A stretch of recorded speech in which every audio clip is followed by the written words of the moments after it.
reading this book with him. Mhm. And I love the quote. This is a book about startups and entrepreneurships. Unfortunately, one of those 100 books that we had to read as part of the MBA. And I've got to say, this is the best quote. This is probably the only thing I took away from the MBA. Fail often, Yeah. but fail small. That's right. So if you get too emotionally attached, this is what you said before. If you get emotionally attached and you're piling on losses, you're piling on debt, Yes. and you don't want to let go, right? Because you believed in something. You talked about that construction project. You don't want to let go because you believe in it. You think it's going to work, even though you know it's not. Okay, deep down inside, you know this is bad. Yes. But you keep on doing it. We talked about ego. Okay, so this book that I read, and I love this quote. It said, "Fail often, fail small." Because if you fail small, what happens is you can get back on that horse and keep on riding and keep on fighting. Okay, but if you fail big, that's life changing. That's a very good quote you got there, and I think that's the key principle which has been adopted by the tech industry these days. Okay.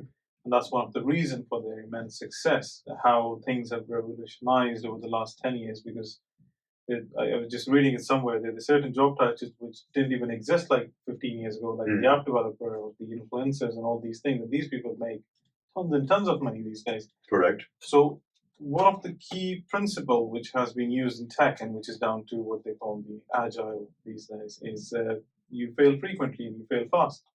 Mm-hmm. And then one thing which I think, reading between the lines, is also that the reason you're failing frequently, failing fast, and then failing small is because you're incorporating the feedback, you're listening.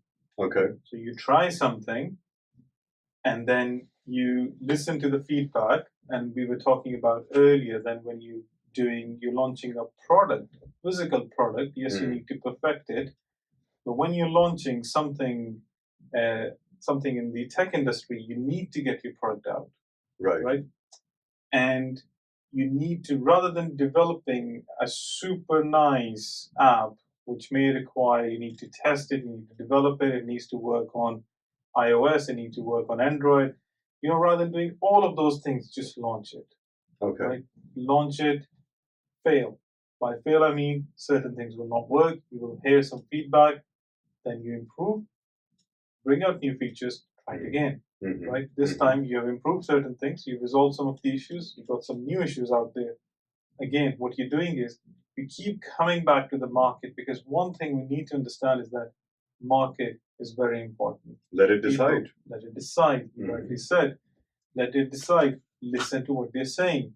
Okay. Unless you're Steve Jobs, as I quoted, he's an exception. When he said that the customers doesn't know and then he knows, he is an absolute exception. So I keep him in a completely different set of people where you can literally just count on the fingers the people who have like him.